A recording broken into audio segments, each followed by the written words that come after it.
বিশ্বকাপ ফুটবল দল সমর্থনকে কেন্দ্র করে ২০২২ সালে চাঞ্চল্যকর জসিম হত্যা মামলার পলাতক আসামি সাকিবকে ঢাকার নারায়ণগঞ্জ থেকে আটক করেছে র্যাব ৭। বিস্তারিত দেখুন চট্টগ্রাম ব্যুরোর প্রতিনিধি রোমেন চৌধুরীর প্রতিবেদনে। ৩ জুন মঙ্গলবার র্যাব ৭ থেকে পাঠানো এক বিবৃতিতে এই তথ্য জানানো হয়েছে। র্যাব জানায়, ফেনী জেলার সহদেরপুর এলাকায় তখনকার বিশ্বকাপে ব্রাজিল বনাম দক্ষিণ কোরিয়ার মধ্যকার ম্যাচ চলাকালীন সময়ে পূর্ব পরিকল্পনা করে দক্ষিণ কোরিয়ার সমর্থক জসিমকে কুপিয়ে হত্যা মামলার আসামি সাকিব।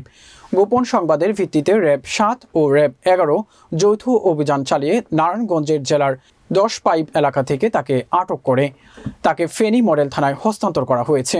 এর আগে র্যাব ৭ আরেকটি অভিযানে ফেনী জেলার সার্কিট হাউস এলাকা থেকে ডাকাতির প্রস্তুতিকালে দুর্ধর্ষ কিশোর গ্যাং পিকে গ্রুপের প্রধান সোহেল সহ ৩ জন সদস্যকে ধারালো অস্ত্রসহ আটক করা হয়েছে।